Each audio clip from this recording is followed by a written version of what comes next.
নমস্কার। এই ফেজটা আ খুব উৎসবের মরশুম। মানে চতুর্দিকে লোকজন আনন্দ হৈহুল্লোড় করছেন। আ বিভিন্ন রকম পার্টি হচ্ছে, আ গেট টুগেদার হচ্ছেন। যারা ছুটি পাচ্ছেন, বাইরে থাকেন তারাও দেশে ফিরে আসেন। তো এই আনন্দের মরশুম, উৎসবের মরশুম।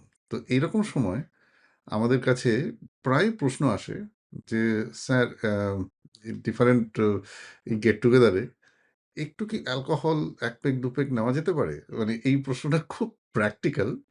যদিও ব্যক্তিগতভাবে আমি বিশ্বাস করি যে অ্যা অ্যালকোহলের অনেক রকম অ্যাডভার্স সাইড ইফেক্ট রয়েছে। কিন্তু এটা না একটা মানে প্রচলন হয়েই গেছে আমাদের সোসাইটিতে। মানে যেকোনো উৎসব, যেকোনো পার্টি, যেকোনো ইয়েতে আ সামান্য একটু অ্যালকোহল না হলেই যেন নয়, এরকম একটা ব্যাপার। তো প্রশ্নটা হচ্ছে কিডনির অসুখে যারা ভুগছেন, তারা কি একটু অ্যালকোহল নিতে পারেন? তো এই ব্যাপারটা নিয়ে আজকে আমরা একটু আলোচনা করব। আমরা একটু গভীরে যদি যাই, তাহলে আমাদের বোঝা উচিত এক্সাক্টলি অ্যালকোহল জিনিসটা কি? অ্যালকোহল কেন আ আমরা এত ভালোবাসি? কি তার মহিমা? কেনই বা অ্যালকোহলের প্রতি একটা অ্যাক্রস দ্য সিভিলাইজেশন, মানে সেটা আজকে থেকে নয়, বহু আগে সুরাপান হতো। আ সবার এই জিনিসটার প্রতি একটা আকর্ষণ রয়েছে। আর কিডনির অসুখ থাকলে এই অ্যালকোহল ও আমাদের জন্য কতটা ভালো বা কতটা ক্ষতিকারক বা কি করণীয়? এটাই আজকের আলোচনার বিষয়। দেখুন ১ম একটা জিনিস বুঝতে হবে যে অ্যালকোহল এটা হচ্ছে একটা স্পেশাল আ মানে কি বলবো? C2H5OH, মানে এই হচ্ছে তার কেমিক্যাল কম্পোজিশন। এটা প্র্যাকটিক্যালি যখন আমরা কনজিউম করি, তখন এর ৩-৪ টে ব্যাপার হয়। কি হয়? আমাদের নার্ভাস সিস্টেমের কিছু স্পেশাল NMDA রিসেপ্টরকে এই অ্যালকোহল কিছুটা ইনহিবিট করে। মানে কিছুটা সাপ্রেস করে। তাতে কি হয়? আম আমাদের একটা মানে কি বলবো?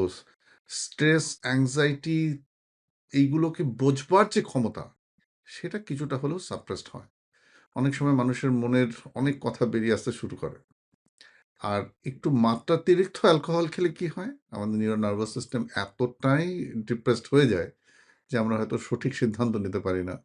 আপনি দেখবেন যে অ্যালকোহল খাবার পর যখন অ্যালকোহল কনজিউম করেন কেউ একজন, যদি অতিরিক্ত মাত্রায় অ্যালকোহল কনজিউম করে ফেলেন, তখন তার হাঁটাচলা মানে মোটর কন্ট্রোল অ্যাবনরমাল হয়ে যায়। Speech become defective, slurred speech হতে থাকে, ঝিমিয়ে পড়তে থাকেন মানুষটি। একটা সময় সবকিছু ভুলে সে ঘুমিয়ে পড়ে। বা কখনো তার শরীরে বিষক্রিয়া দেখা দিলে আমরা নানান রকম জিনিস দেখতে পাই।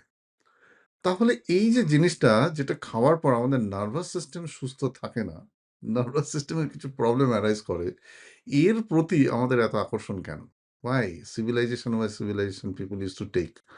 আসলে এর পেছনে কারণটা কি বলুন তো? কারণটা হলো যে হিউম্যান মাইন্ড তার যে লজিক্যাল থিংকিং ক্যাপাসিটি, তার যে বিভিন্ন রকম থট রিলেটেড যা সমস্ত স্ট্রেসপত্র সেগুলো আসে, এইগুলোকে মানে অফলেট করার জন্য possibly we need some medium which can inhibit the brain to the subtle level so that this type of outward thoughts and everything cannot take place. এই মজাটাই বোধহয় আমাদেরকে অ্যালকোহলের প্রতি অ্যাডিকশন আছে। তার পাশাপাশি আরো কতগুলো নিউরো ডিকন্ডিশনিং নিউরো ডিকন মানে নিউরো কন্ডিশনিং ফিচার্স রয়েছে। মানে অ্যালকোহল এই যে একটা মানে কি বলবো? কিছুটা সময়ের জন্য আমাদের চিন্তাভাবনাকে একটু কমিয়ে দিয়ে মনটাকে যে একটু ফ্রেশ করে, তার যে একটা ভালো লাগা, সেই ভালো লাগাটা আমাদেরকে বারবার করে টানে এবং তার ফলে আমরা কখনো অ্যাডিক্টেড হয়ে যাই। আমরা ওই স মানে কি বলবো? অ্যা চিন্তাহীন বা চিন্তা কম একটা আনন্দের মতো একটা পরিস্থিতির টানে we get addicted to that. তো এটার উপর প্রচুর বৈজ্ঞানিক গবেষণা হয়েছে। কিন্তু আজকের আলোচনাটা আমরা একটু রেস্ট্রিক্ট করতে চাইছি। এই যে সাময়িক ফুর্তি বা সাময়িক কিছুটা স্ট্রেস কম হয়ে যাওয়া, তার জন্য যে মিডিয়ামটা আমরা ইউজ করছি দ্যাট ইজ অ্যালকোহল। এটা রেগুলার যদি আমরা নিতে থাকি তাহলে আমাদের শরীরে কি হয়? আর কিডনির অসুখে যারা ভুগছেন তাদের এটার থেকে কি হয়? এই দুটো জিনিস বোঝাটা খুব জরুরি। দেখুন, যখন আমরা অ্যালকোহল নিই, that alcohol is a liquid, it get absorbed inside the body and it has to be মানে neutralized and metabolized in the liver. And also সে আমাদের নার্ভাস সিস্টেমের উপর তার কতগুলো ইমপ্যাক্ট হয়। লিভার গেট স্ট্রেসড, এটা নিয়ে নতুন করে বলবার কিছু নেই যে যারা অ্যালকোহল রেগুলার নিচ্ছেন তাদের ultimately due to consumption of the alcohol লিভারের মধ্যে ফ্যাটি লিভার হয়, ফ্যাটি লিভার থেকে আলটিমেটলি তাতে ইনফ্লামেশন হয়, ইনফ্লামেশন থেকে অ্যালকোহলিক লিভার ডিজিজ হয়, ultimately that is cirrhosis. Over a period of time that lands in the cirrhosis, and that's a dangerous জিনিস। যদি কারো সিরোসিস হয়ে থাকে, সেই মানুষটির কিন্তু আলটিমেট ট্রিটমেন্ট হচ্ছে লিভার ট্রান্সপ্লান্ট, এছাড়া তাকে বাঁচানো সম্ভব নয়। আর আপনারা নিশ্চয়ই জানেন যে কিডনি দুটো থাকে, একটা কিডনি একজনকে ডোনেট করে একজন ট্রান্সপ্লান্ট করতে পারে, কিন্তু লিভার সবার একটা। সুতরাং সেই ক্ষেত্রে লিভার ডোনেশনটাও খুব রিস্কি সার্জারি। আর মানে ক্যাডাভার লিভারটাই হচ্ছে বেস্ট অর্থোটোপিক ট্রান্সপ্লান্ট, পার্শিয়াল লিভার দিয়েও করা যায়, কিন্তু it's a hugely cost affairs. So এইটা যদি অ্যালকোহল রেগুলার চলতে থাকে, পরিণতি সিরোসিস, তার ফলে কিন্তু মানুষের আলটিমেটলি লিভার ট্রান্সপ্লান্টের দরকার হয়।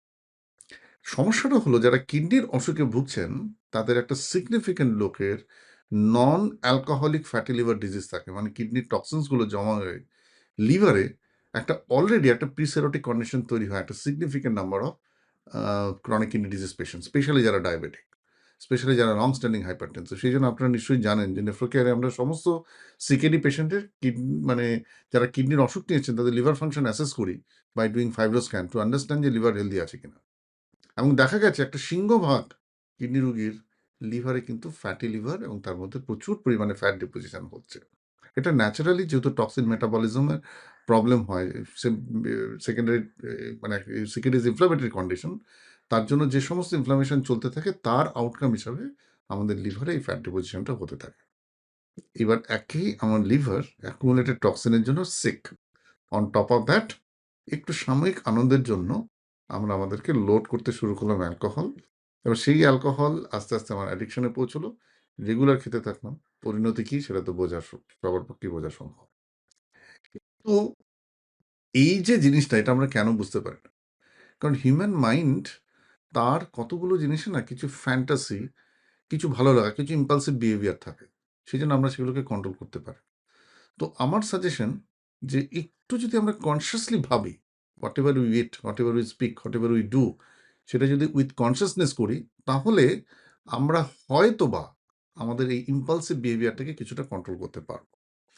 তাহলে প্রবলেম যেটা আমি ফোকাস করতে চাইছি সেটা হচ্ছে those who are suffering from chronic kidney disease, তাদের যেহেতু একটা non alcoholic fatty liver disease বা কিছু ইনফ্লামেটরি লিভার ডিসঅর্ডার্স কনকমিটেন্টলি থাকে, রেগুলার অ্যালকোহল ইনটেক তাদের জন্য তো অবশ্যই harmful, that leads to progression of NFLD to the cirrhotic condition. So we have to be very careful about that. Next important factor যেটা, যারা diabetes, CKD, তাদের অনেকের একটা নিউরোপ্যাথি থাকে। সুতরাং alcohol consumption can aggravate the neuropathy. যাদের কিছুটা ভ্যারিক্স বা কিছু রয়েছে, জিআই ডিসঅর্ডার্স রয়েছে, আলসার রয়েছে, সিকেডিতে আমরা জানি একটা নন আলসার ডিসপেপসিয়া হয়। Alcohol can increase that dyspepsia further more, leading to much more other problem. সুতরাং এই সমস্ত পার্সপেক্টিভ ভাবলে physiologically and pathologically alcohol does not suits with any kind of CKD. Now question হচ্ছে, আমার creatinine 1.6, 1.2, আমি তো regular drink করি না, কিন্তু এক আধ দিন পার্টিতে কি একটু ছোট একটা নিতে পারি, as a social, as a casual drinking? আমার মনে হয় তাতে খুব একটা আপত্তি নেই। You can have a social drinking, but consciously. যদি আপনি সম্পূর্ণ কনসাসনেসের সঙ্গে সোশ্যাল মিক্সিং এর জন্য, যারা সম্পূর্ণ সুস্থ তাদের পাশে থেকে আপনি হয়তো তাদের মন রাখার জন্য এক পেগ নিলেন, এইটা হয়তো আপনার জন্য খুব একটা হার্মফুল নয়। কিন্তু আপনি ভুলে গেলেন কেন আপনি খাচ্ছেন, তারপর অ্যালকোহল আপনাকে খেতে শুরু করলো, এটা যেন না হয়। অ্যালকোহল খাওয়া ভালো, কিন্তু অ্যালকোহল যেন আপনাকে না খায়।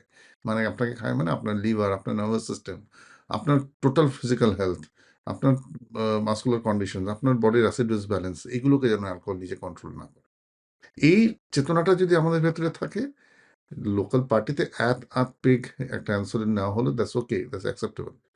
প্লিজ আবারও রিমাইন্ড করে দিচ্ছি, ডক্টর সেনগুপ্ত বলেছেন, তাই আমি গেলাম, কি গ্যালন গ্যালন খেলাম, কি আমায় দোষ দিলেন যে আপনি তো বলেছেন, এইটা যেন না হয়।